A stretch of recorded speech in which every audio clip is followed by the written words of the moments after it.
السلام عليكم ورحمة الله وبركاته. أهلا بكم جميعا. فيديو جديد هنتعلم فيه النهاردة باترون المفرش ده وهننفذه مع بعض. المفرش ده أنا اشتغلته بخيط أليس ديفا العادي مع إبرة رقم 3. ما شطبتوش لسه، بس حبيت أوريهولكوا دلوقتي قبل ما أكويه إنه البروز أو التمويج شوية اللي بيبقى في الحرف ده انتي أصلا لما بتفرديه بإيدك كده بيتفرد. وممكن تعمليه بالظهر كده، بعمله انا على الظهر بقماش قطن خفيف قوي وبدوسة مكوى او مكوى بخار، بيبقى رونق الغرز زي ما هو مش بيروح، وفي نفس الوقت بيبقى ستريت اكتر.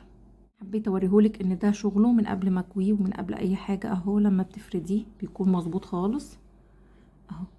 ساعات بسيبه كده، بحب شكله كده، بحب شكل الغرز اللي هو طبيعي ده من غير فرد ومن غير حاجة.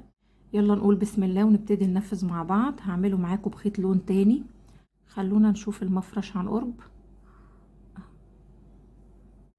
هعمله دلوقتي معاكم بخيط أليس ديفا.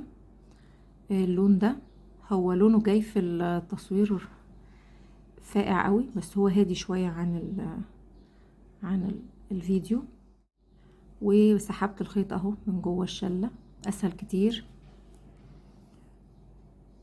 وادي بداية الخيط، بيطلع لي حبة من قلب الشلة كده، بس بيبقوا سهلين يعني انا سلكتهم اصلا.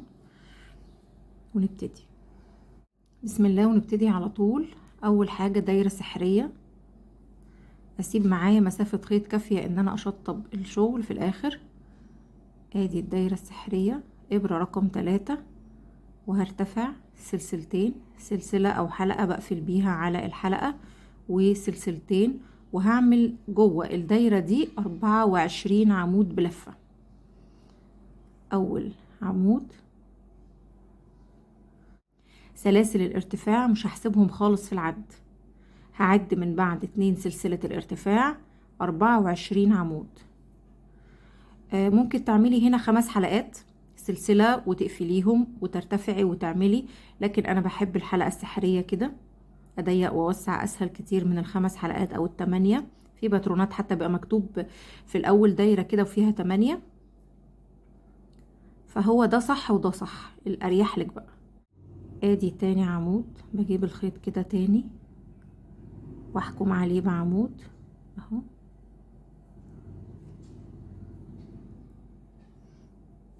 اهو بعدين تالت عمود، وهعمل باقي ال24 ونكمل. انا كده كملت 24 عمود بلفة. سلاسل الارتفاع مش بعدها، تمام. تعالوا كده نعد سوا نراجع. مهم جدا زي ما بقولكوا كل مرة في كل شغل مراجعة السطر اول باول. تعالوا نعد: 2 4 6 8 10 12 14 16 18 20 22 24. ممكن تعدي من الحروف من هنا، ممكن تعدي بالعمود من جوه، المهم انك توصلي تراجعي مرة واتنين ان يكونوا 24 عمود بلفة. ده الخيط اللي انا اشتغلت عليه في الاول اهو، ده ظهره، تمام. اعمله على ايدي كده واحكم بس. هنا انا بحب الخيط ده اسحب على قد ما انا عايزة ومحتاجة، واشوف قفلة الدايرة دي مناسبة بالحجم ده بالاتساع ده. بشوفها احسن كتير من ان انا اعمل 5 سلسلة والاقيها ضيقة والعواميد جت فوق بعض. لا، انا بحب ارتاح كده، ده صح وده صح. كله بيبقى حسب راحتك ومرونتك في الشغل، وشايفة الشغل قدامك عامل ازاي. دلوقتي هقفل بمنزلقة فين؟ في راس اول عمود اللي هو ده، بتبقى نازلة شوية عشان انا برتفع بسلسلتين، لكن ال3 السلسلة بيكون بالنسبة لي انا واسع. شوفوا ظبط العواميد كلها قد بعضها. انتي بتشوفي ان في شغلك الافضل ليكي انك تخلي الارتفاع 3 السلسلة، مفيش مشكلة، لكن انا ال3 السلسلة بيبانوا عندي في الاول ان هما فراغ، فبشوف انه الانسب 2 سلسلة لارتفاع شغل العمود. هعمل بعدين ارتفاع 2 سلسلة. وارد وانتي بتشتغلي تاني سطر الدايرة دي توسع تاني، عايزة تشطبيها من الاول اول باول عادي. تعالوا نشطبها سوا. لضمت طرف الخيط في ابرة خياطة عادية من اللي بتشك اهي، مش ابرة كنفة. والفكرة انه فتحتها تكون بتتسع لان الخيط يعدي منها. تمام. الخيط اتجاهه ازاي؟ الخيط لما جاي كده، تمام، انا بشد كده لاقصى حاجة، وبعدين شوفوا بقى بدخل ده في تشطيب على فكرة كل الشغل. ما ينفعش ادخل كده، ادخل من تحت الغرز كده، بحيث ان هو ما يبوظليش ولا يشد الخيط، وفي نفس الوقت هو مش باين من الناحية التانية الابرة اصلا. يعني الخيط مش هيبان ان هو كروس على الاعمدة او هيعدي على الاعمدة اهو. خلاص كأنه زي ما كان دلوقتي بالظبط. تاني ادخل، لو انا بزق الابرة وبلاقيها وقفت او هتشد خيط، لا اهو بشد يعني برجعها وادخلها تاني. المهم انها تطلع من بين الغرز كده. تمام. هعمل بقى رجعة مرة تاني، اشوف بقى ايه من فتحة تانية بحيث ان انا ما تفكش معايا اهو، واطلع.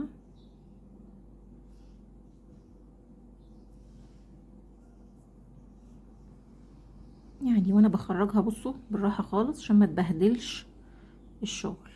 شوفوا بس كده خلاص الدايرة دي بقت محكمة، وانا كده هتجنب ان هي توسع معايا خلاص تاني في الشغل. وكانت دي دايرة البداية ب24 غرزة عمود بلفة، وطبعا اكون اتأكدت من العدد.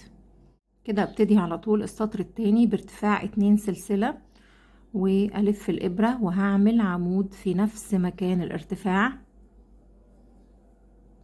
وانا كده بحسب ده اول عمود. نمط الشغل هيكون ازاي؟ هيكون عمود سلسلة، عمود في الغرزة التالية على طول اهو، سلسلة، عمود في الغرزة التالية على طول. ما بعملش في نفس المكان مرتين ولا حاجة. التزايد بتاعي هنا بيكون انه عمود سلسلة، عمود سلسلة، ادي سلسلة وعمود في الغرزة التالية.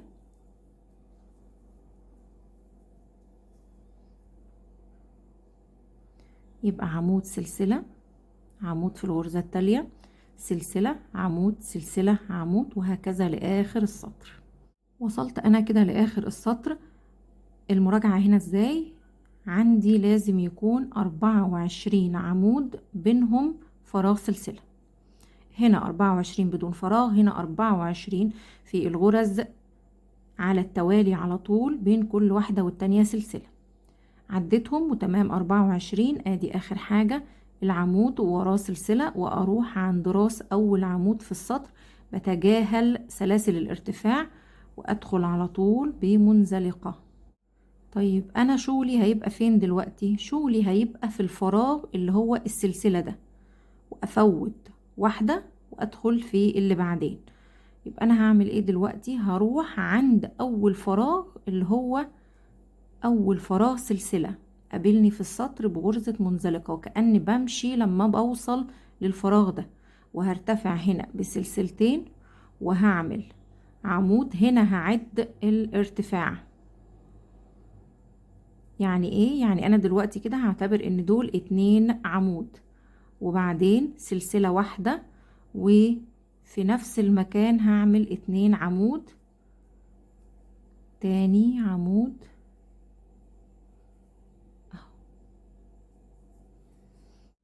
يبقى انا كده في الاول اشتغلت 2 عمود، سلسلة، فراغ، 2 عمود اهو. يبقى انا كده عندي 2 عمود سلسلة، 2 عمود في الفراغ الاول. هفوت فراغ، وفي الفراغ اللي بعدين هروح على طول بدون اي مسافات هعمل 2 عمود سلسلة، 2 عمود.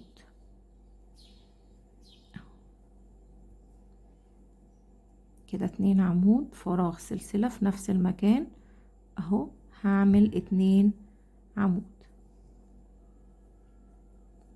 تاني عمود في نفس المكان اهو. شوفوا يبقى انا كده نمط الشغل في السطر ده 2 عمود سلسلة 2 عمود، بفوت فراغ، وفي الفراغ اللي بعدين هشتغل ده، هشتغل المجموعة دي 2 عمود سلسلة 2 عمود، وافوت فراغ هنا، وفي الفراغ اللي بعدين اروح له على طول بدون اي نقلة بمسافة، اعمل 2 عمود سلسلة 2 عمود، وافوت فراغ ده واروح للفراغ اللي بعده واعمل 2 عمود سلسلة 2 عمود، وهكذا لنهاية السطر. خلصت كده انا تالت سطر اللي هو 2 عمود سلسلة 2 عمود. انا هنا حسبت السلسلة من ضمن الاعمدة، مش عايزة تحسبيها وتكملي زي ما انا بدأت من الاول، مبتفرقش كتير. دلوقتي انا وصلت خلاص للفراغ اللي انا بفوته، وهدخل هنا بمنزلقة اهو في راس اول عمود اهو منزلقة. طب انا مكان شغلي في السطر الرابع ده هشتغل في الفراغ اللي بين 2 عمود. طيب اروح له ازاي؟ امشي لي بمنزلقة اهو منزلقة، وارتفع هنا 2 سلسلة، وهعمل هنا في الفراغ ده هعمل 2 عمود سلسلة 2 عمود، نفس اللي عملته في السطر اللي فات. 2 عمود ده كده تاني عمود، حسبت السلسلة من ضمن العدد، هاخد فراغ سلسلة وهدخل تاني ب2 عمود. تاني عمود. الشغل هنا نفس شغل السطر اللي فات، ايوه، بس الفرق ان انا هاخد وانا بنقل من هنا للمجموعة اللي بعد كده فراغ سلسلة. ازاي؟ نشوف اهو، ادي سلسلة، وهروح فين؟ مش هروح للفراغ ده، هروح للمجموعة التالية اللي فيها فراغ سلسلة اهي، المجموعة التالية اللي عليها الدور اللي هي 2 عمود سلسلة 2 عمود، هروح لها بفراغ سلسلة، اعمل فيها زيها تاني 2 عمود، دي 1 2 عمود سلسلة 2 عمود في نفس المكان اللي هو فراغ سلسلة. يبقى السطر الثالث هو نفسه السطر الرابع اللي انا فيه دلوقتي، 1 2 3، انا شغالة في الرابع. الثالث نفس الرابع، ولكن في النقلة هفرق بس بسلسلة بين المجموعة دي والمجموعة دي، ومكان شغلي هو المجموعة، يعني هطلع فوقها على طول. خلاص الفراغات اللي انا عديتها في الاول دي خلاص ما عادش فيها مكان للشغل، ولا اللي انا سبتها هنا او اللي كانت اصلا موجودة هنا حسب الشغل، لا انا هشتغل في المجموعات دي، هطلع منهم برضو بمجموعة نفس العدد ونفس نظام الشغل، ولكن هنتقل من المجموعة للتانية بفراغ سلسلة. نكمل. وصلت انا كده لاخر مجموعة هشتغل فيها، خلوني اشتغلها معاكم اهو. بروح مش هنا، بروح عند الفراغ اللي هي المجموعة اللي انا هطلع منها بمجموعة، اعمل 2 عمود بلفة 1، ادي التاني فراغ سلسلة، بعدين في نفس المكان 2 عمود، تاني عمود وفراغ سلسلة، واروح فين؟ هروح عند راس اول عمود اهو منزلقة، او اللي في النص، بلاش نقول راس اول عمود، هو الغرزة اللي في النص اللي هي راس تاني عمود، علشان بس انا مش عايزة اعمل 3 سلاسل فيبقى عندي تالت سلسلة اعملها فيدي عندي فراغ، لا انا عايزاهم يبانوا شوفوا كأنهم عمودين بالظبط، بس الاتنين صح. يعني لو انت هنا عملت 3 سلسلة ارتفاع وقفلتي في تالت سلسلة وانتقلتي زي ما انا هعمل دلوقتي صح، بس هيبقى عندك حتة كده فاضية في الاول فراغ. لكن شوفي هنا، شوفي طالع عادي 2 عمود اهو السطر اللي قبل كده. هروح للمكان اللي انا هشتغل فيه فين؟ الفراغ الاول هو اللي انا هبتدي منه شغل زي شغل الاسطر اللي فاتت اهو منزلقة، وهرتفع ب2 سلسلة، وهعمل ايه؟ هعمل نفس اللي عملته في السطر اللي فات، المجموعة طلعت فوقها بمجموعة، هعمل دلوقتي 2 سلسلة سوري 2 عمود سلسلة 2 عمود في نفس الفراغ، وبعدين في فراغ السلسلة ده هعمل حشو اوصل له بسلسلتين واطلع منه بسلسلتين. خلينا نشوف، ادي انا حسبت الاتنين سلسلة عمود، يبقى كده تاني عمود وبعدين سلسلة واحدة، وبعدين في نفس الفراغ ده 2 عمود بلفة. ادي تاني عمود. هعمل ايه اللي انا قلته دلوقتي؟ هاخد سلسلتين بقى. هنا كنت باخد سلسلة، خليني اخد سلسلتين وهروح للسلسلة دي واعمل حشو،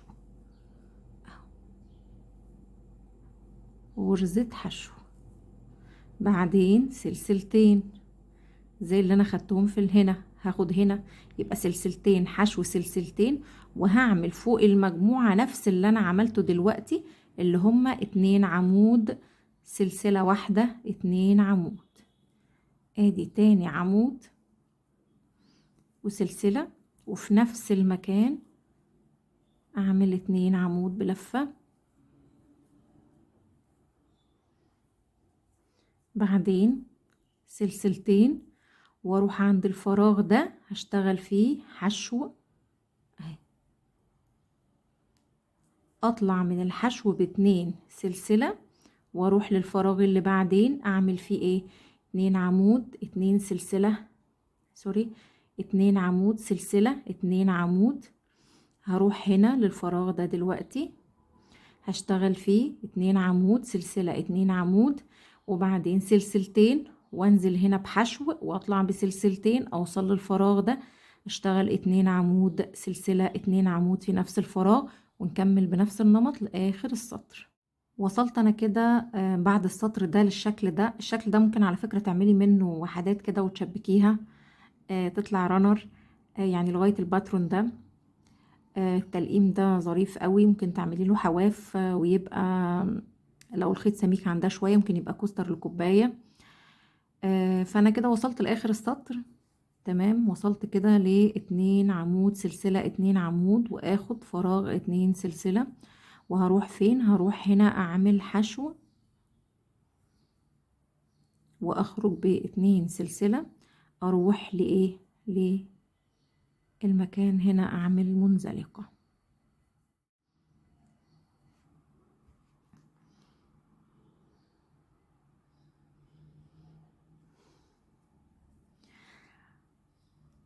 شغلي في السطر هنا هيبدأ منين؟ هيبدأ من نفس المكان اللي هو الفراغ اللي في وسط المجموعة، هروح له برضو بمنزلقة، هاخد ارتفاع سلسلتين، وهعمل ايه؟ هعمل نفس اللي انا عملته في السطر السابق ده، ولكن الفرق هيكون هنا كان 2 سلسلة حشو 2 سلسلة، هنا هعمل في السطر يعني التالي ده اللي انا هشتغله حالا معاكم اعمل 3 سلسلة حشو 3 سلسلة.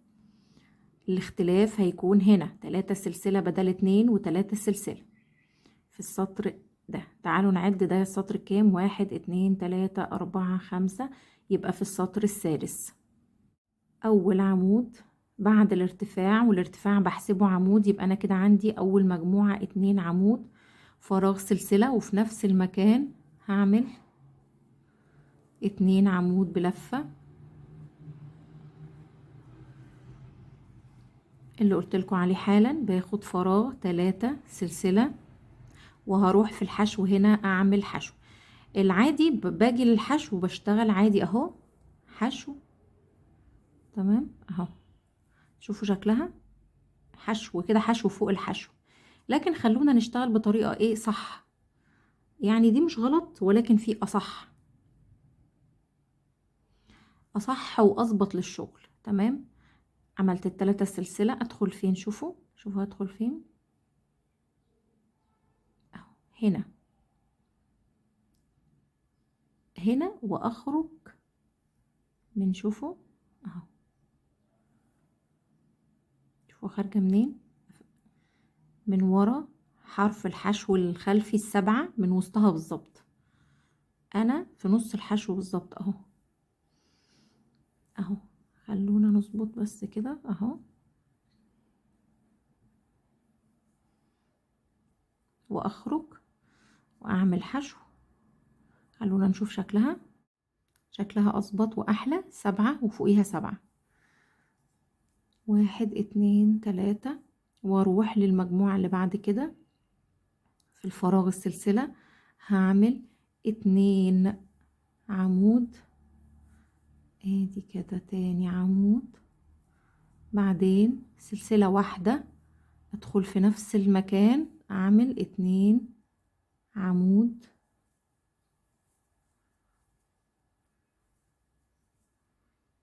واخد 3 سلسلة واروح في الحشو. ازاي؟ بصوا، ممكن تشتغليها في الحرف هنا عادي، صح، مش غلط خالص. اهو اخرج من ال7 اللي ورا اهو بغرزة حشو اهو، 7 فوق ال7 و3 سلسلة مسافة، واروح على طول للمجموعة اللي بعد كده ب2 عمود سلسلة، 2 عمود في نفس المكان. خلونا نشوف، بدأت اهو سطر، وبرضو شوفوا البتلات هنا او الفستونات دي اتكونت، بيكبر زي ما قلت لكم افكار قبل كده للباترون لما يوصل بس للحد ده. في افكار كتير ممكن تطلعيها منه، مش شرط تكمليه للاخر، يعني بتبقي مرنه بقى. دي حلوه، طب ما انا ممكن اعمل وحدات، عمل شال، ممكن وحدات تبقى في اطار شال مستطيل، تعمليها نازله منه في موديلات كده مثلا مع اطار من ده غرزه بيكو بعد مثلا السطر ده. هنكمل بنفس النمط وارجع لكم. وصلت انا كده لاخر السطر، هروح عند الحشو فوقها هعمل غرزة حشو،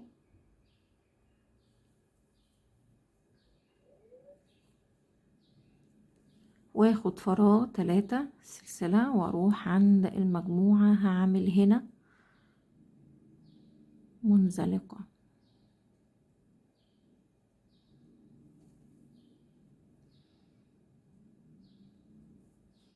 شغلي هنا هيبدأ من الفراغ ده، زي كل سطر كنت بمشي لهنا بمنزلقة وارتفع واعمل مجموعات فوق بعضها، ولكن شغل السطر ده عبارة عن حشو في الفراغ ده وبعدين 9 سلسلة وبعدين حشو هنا. فانا حابة اوصل للفراغ ده بغرزة حشو، مش هعمل منزلقة ولا ارتفاع ولا اي حاجة، وده كده اول السطر عندي.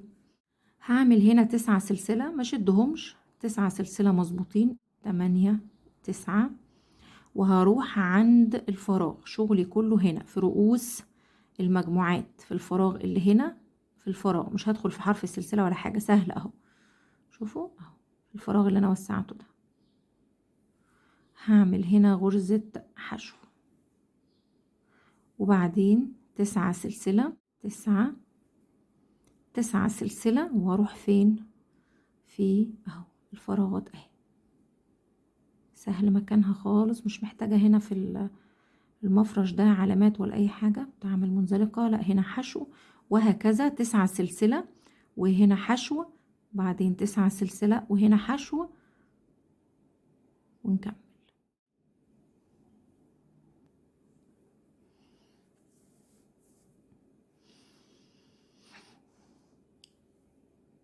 وصلت كده لاخر السطر، عملت 9 سلسلة. طيب انا هنا هشتغل ازاي؟ انا هنا هعمل منزلقة في الحشو ده اهو، منزلقة في الحشو. شغلي هيبتدي دلوقتي من هنا، يبقى هروح بمنزلقة للفراغ اللي انا هبتدي شغل منه، وعلى طول ارتفع 2 سلسلة. انا كده ظبطت بداية السطر اللي عليه الدور. خليني بس اذكر هنا ملحوظة عايزة اقولها لكم بخصوص الارتفاع من العد او غيره، عشان بس محدش يتلخبط.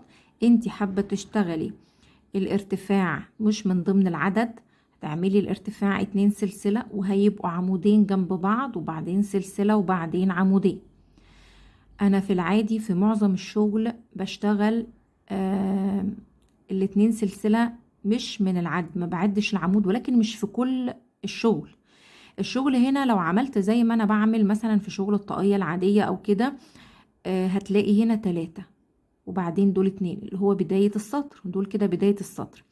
لو عملت شوفوا كده خلاص هتحسي انه كله ماشي مع بعضه، اتنينات اتنينات كده، مش هتحسي ان ده اول او بداية السطر.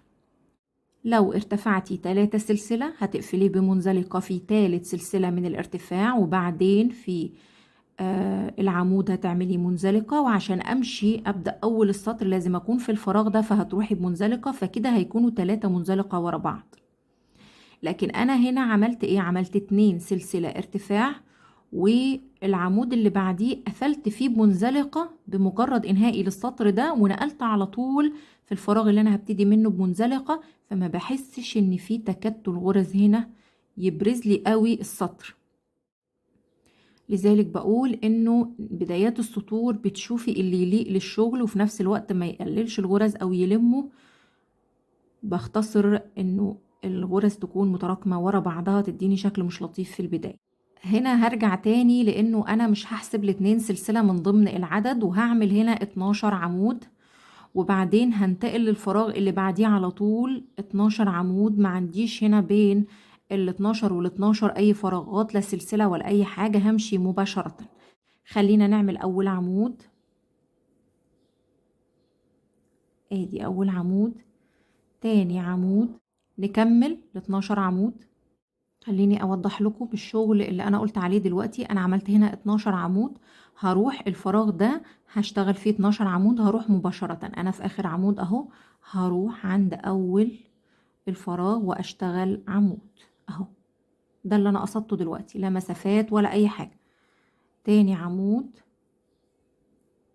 مهم جدا وانتي بتشتغلي تراعي، بصي انه ما تزنقيش قوي العواميد جنب بعض، بس تكوني بصي عاملة كده، يعني فردة ده كده في ايدك، بحيث ان مفيش عمود يجي على التاني، فما يتفردوا شوفوا عشان يكون ايه جنب بعضه كده بالظبط. نكمل 12 عمود في كل الفراغات لاخر السطر. انهيت انا معاكم كده السطر ال12 دول. مهم جدا ان انت تراجعيهم، تأكدي دايما ان هم 12 عشان ما يبقاش في غلطة، لان هيفرق لو هم مش 12 في السطر اللي هنشتغله حالا مع بعض. تعالوا نقفل السطر. هقفل السطر في اول غرزة عمود اللي هي دي بمنزلقة. هنعمل دلوقتي تناقص في 2، ولكن هنمشي بعد كده بتناقص في 3 ما بين 1 2 3. هنا اخر واحد في ال12 مع الاتنين الاول في ال12 اللي بعد كده، ولكن عشان ده بداية السطر خلونا نشوف هنعمله ازاي مع بعض. ادي كده ارتفاع سلسلتين، واول عمود اللي هو ده انا فيه حالا، وتاني عمود هروح عند اول عمود كده التناقص، يعني عمود مش مكتمل، وادخل على طول في اللي بعده واطلع منهم بغرزة واحدة، يبقى انا كده العمودين طلعت منهم غرزة. طيب ده انا اعتبرت هنا العمود مش من العد، فعملت التناقص في غرزتين، ولما انهي السطر هجيب لهم غرزة من هنا هضمها في التناقص، هنشوفها حالا مع بعض بس بمجرد ما انهيه. طيب انا لو عايزة اعتبر السلسلتين دول عمود في التناقص هنعمل ايه؟ هو انا كده عملت سلسلة، هدخل على طول في تاني عمود لو انا مش هعتبرها من العد وبس، يبقى انا كده عندي اول عمود اعتبرته هنا اللي هو السلسلتين والعمود. كده اديتلك الطريقة دي واديتلك الطريقة دي، بس انا هكمل بدي. تمام، هاخد فراغ سلسلتين وهفوت سلسلة هنا، واللي بعدها هعمل فيها عمود بلفة. يبقى انا هنا التناقص خلاص العمودين، هفوت سلسلة وهشتغل في اللي بعد كده، هفوت غرزة يعني واشتغل في اللي بعد كده عمود بلفة اهو. بعدين اخد سلسلتين وافوت غرزة، والغرزة اللي بعدين هعمل عمود بلفة، اخد سلسلتين مسافة او فراغ، بعدين هفوت سلسلة، هركز في اللي انا اشتغلت فيها اهي، هفوت سلسلة او غرزة وادخل في الغرزة اللي بعدها واعمل عمود بلفة، واخد سلسلتين، بعدين هفوت غرزة وادخل في اللي بعدها غرزة عمود بلفة. جيت لاخر ال12 قربت، هاخد سلسلتين وهعمل التناقص بتاعي، وعشان اتأكد من العدد صح هيبان عندي هنا الغرزة اللي انا بفوتها والغرزة اللي عليها الدور اشتغل فيها، ولكن انا هنا مش هشتغل فيها بقى عمود، لا ده انا هعمل تناقص في الثلاثة المتتاليين. يعني انا فوتت هنا غرزة اهو، وبعدين هدخل في دي واللي بعدها واللي بعدها تناقص بتلاتة عشان اطلعهم غرزة واحدة. ازاي؟ هدخل هنا وكأني هشتغل عمود بلفة ومش هكمله، والف وادخل في التالية غرزة عمود بلفة ومش هكمله، والف وادخل في التالتة غرزة عمود بلفة ومش هكمله، والف واخرج من التلاتة اللي هم 4 حلقات على الابرة، واخد فراغ سلسلتين. اصبح عندي هنا التلاتة عمود بلفة غرزة واحدة اللي هي دي. الف واعمل ايه زي ما انا ماشية هنا، هفوت غرزة وفي الغرزة التالية هعمل عمود بلفة. كل مسافاتي هنا سلسلتين، افوت واحدة واعمل عمود بلفة، هوصل للتناقص ونكمل. خدت هنا فراغ سلسلتين، وصلت هنا لان انا لما افوت سلسلة هتكون دي اخر سلسلة، اخر غرزة عمود. يبقى انا كده وصلت للتناقص، وده من الحاجات اللي بتأكد لي ان انا ماشية صح او غلط او العدد مظبوط او لا. لذلك قلت لكم اتأكدوا كويس جدا من العدد هنا ل 12 عمود، لانه هيفرق جدا في التقسيمة اللي بنشتغلها دلوقتي في السطر. هلف واعمل تناقص في التلاتة عمود المتتاليين بعد ما فوتت غرزة. فين الغرزة اللي بفوتها؟ اهي. اشتغل العمود، اول عمود في التناقص بيكون هو اخر عمود في ال12، وبعدين الاتنين الاول في ال12 اللي بعد كده هما اللي هيبقوا مع التناقص التلاتة. هدخل هنا واعمل عمود مش مكتمل، والف وادخل في العمود التالي او التاني واعمل عمود مش مكتمل، ادخل في تالت عمود. كل دول انا ماسكه معايا على الابره اهو. تالت عمود في التناقص اللي هو تاني عمود في ال12 التانيين، واشتغل سلسلتين. شايفين الشكل ده؟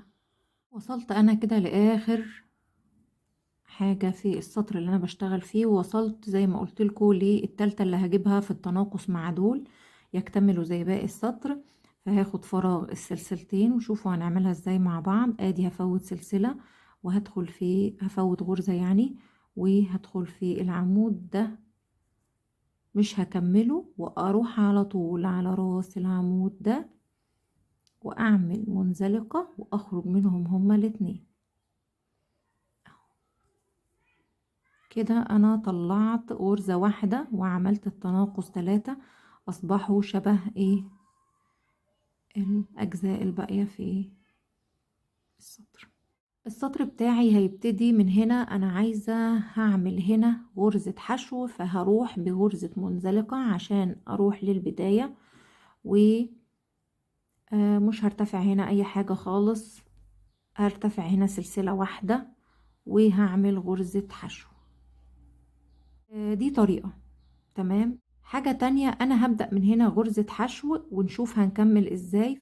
رجعت انا كده للمنزلقة اللي انا ناهية بيها السطر، وهروح على طول على مكان البداية وهعمل غرزة حشو. مش هرتفع ولا اي حاجة، ولكن مريحة ايدي في الحشو دي شوية. بعدين هعمل سلسلتين. شوفوا عندي فراغ 2 3 4 5 وبعدين التناقص. طيب انا هعمل في الفراغ اللي في النص اللي هو انهي، اللي هو ده. هعمل في الفراغ ده 3 عمود 3 سلسلة 3 عمود. ادي سلسلتين، ادي تالت فراغ، اول عمود، تاني عمود، تالت عمود، بعدين 3 سلسلة، وفي نفس المكان هعمل 3 عمود تانيين، 3، وبعدين سلسلتين زي اللي كانوا هنا. وبعدين هروح فين؟ هروح في الفراغ ده اعمل حشو، بعدين 3 سلسلة، واروح في الفراغ اللي بعد التناقص على طول اعمل حشو. هتلاقوا انه الحشو ده اللي بعد التناقص هو اللي عندي هنا بداية السطر الحشو اللي بعد التناقص، يبقى الجزء ده هو اللي هيتكرر معايا. بعد الحشو 2 سلسلة، 3 عمود، 3 سلسلة، 3 عمود في الفراغ اللي في النص، وبعدين 2 سلسلة، وبعدين حشو قبل التناقص، وبعدين 3 سلسلة فراغ، وبعدين حشو بعد التناقص، وأعمل تكرار لده تاني اهو. 2 سلسلة، اعمل 3 عمود، 3 سلسلة، 3 عمود، 2 سلسلة، اروح حشو قبل التناقص، 3 سلسلة، عدي على التناقص، حشو بعد التناقص، ونكمل لنهاية السطر. وصلت كده لآخر السطر. انا هنا وصلت للحشو اللي قبل التناقص والحشو اللي بعد التناقص، وزي ما احنا مشينا عرفنا ان بينهم 3 سلسلة، يبقى ادي 3 سلسلة، وهروح عند الحشو دي بمنزلقة،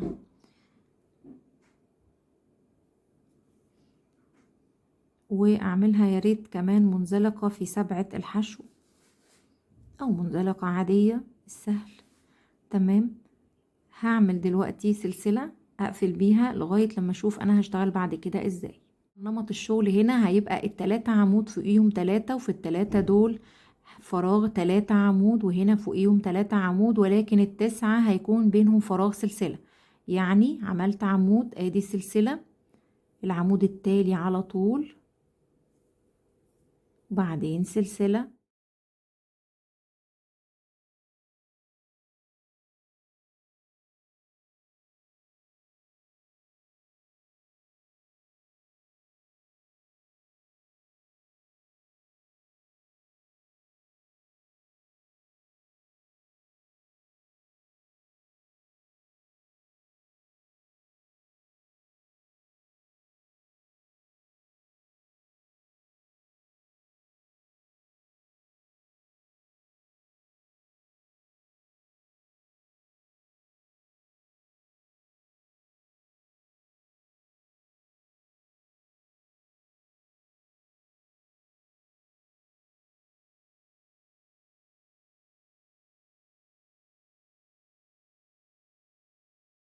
بعدين هروح على طول للفراغ ال3 سلسلة اللي فوق التناقص بغرزة حشو، بعدين اخد مسافة سلسلة، واروح لل3 عمود اللي عليهم الدور. اول عمود هعمل فيه عمود، وبعدين فراغ سلسلة، وفوق كل عمود عمود بينهم فراغ سلسلة، وفي الفراغ ال3 هعمل 3 عمود بينهم فراغ سلسلة، سلسلة، تالت عمود، فوقيه عمود وسلسلة، وفوق فراغ اللي فوق التزايد عفوا، وفوق الفراغ اللي فوق التناقص هعمل غرزة حشو وسلسلة، واكمل فوق ال3 عمود دول 3 عمود بينهم كل واحد سلسلة، وهنا عمود سلسلة، عمود سلسلة، عمود سلسلة، وبعدين فوق كل عمود عمود بينه فراغ سلسلة والتاني.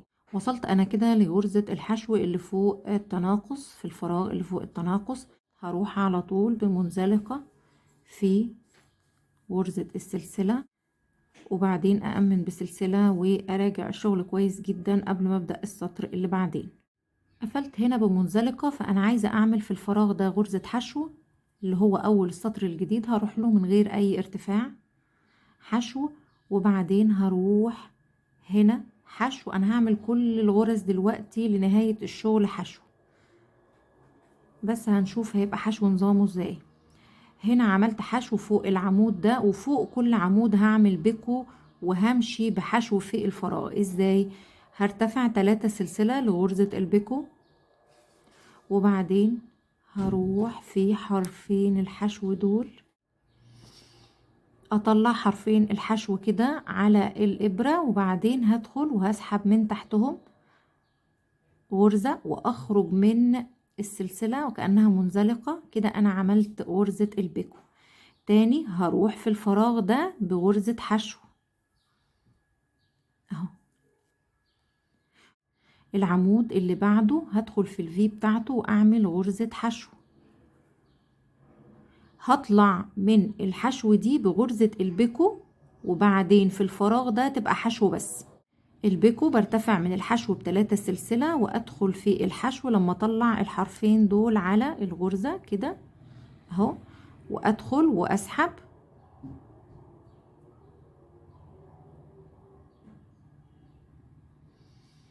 كأنها منزلقة اهي، وبعدين انزل في الفراغ اللي بعدها على طول بغرزة حشو، وكده انا كونت البيكو. تاني البيكو هنا بيتعمل في الغرزة اللي فوق العمود، هدخل في الحشو في العمود بحشو، وطالما هو فوق العمود هرتفع ب3 سلسلة عشان اعمل البيكو، وهدخل في حرفين الحشو يطلعوا كده على الابرة، بعدين ادخل واسحب من تحتهم هما الاتنين وامسك البيكو من ورا او امسك ال3 سلسلة اهو واطلع بمنزلقة، واقفل ازاي بقى؟ هروح على طول في الفراغ التالي اللي هو كان سلسلة في السطر السابق واعمل غرزة حشو. انا هنا خلصت غرزة البيكو لاول بتلة او لاول مجموعة، وصلت هنا للفرق بين المجموعتين، فعندي هنا سلسلة وحشو وسلسلة. هشتغل هنا ازاي؟ انا كده خلصت البيكو وعملت في الفراغ غرزة حشو، فهروح للفراغ التالي لغرزة البيكو على طول هنا بغرزة حشو، وهنا برضو غرزة حشو. يبقى بعد ما خلصت شغل البتلة الاولى بعمل حشو وراه حشو زي ما وضحت لكم حالا، وبعدين بكمل باقي البتلات بنفس نمط البتلة الاولى. خليني ارجع ونكمل على المفرش اللي باللون البيج عشان بس وقت الفيديو. وصلت كده انا للسلسلة والحشو والسلسلة، هروح هنا اعمل حشو، بعدين هروح انا هنا خلاص، انا هنا يعتبر عاملة الحشو اصلا في اول السطر، وهروح هنا هعمل غرزة منزلقة واسحب الخيط، وكده انا خلصت معاكم السطر ده. محتاجة بس ان انا اشطبه. خلصت كده المفرش ده اللي انا انهيته معاكم دلوقتي، وده اللي انا اشتغلته معاكم في الفيديو.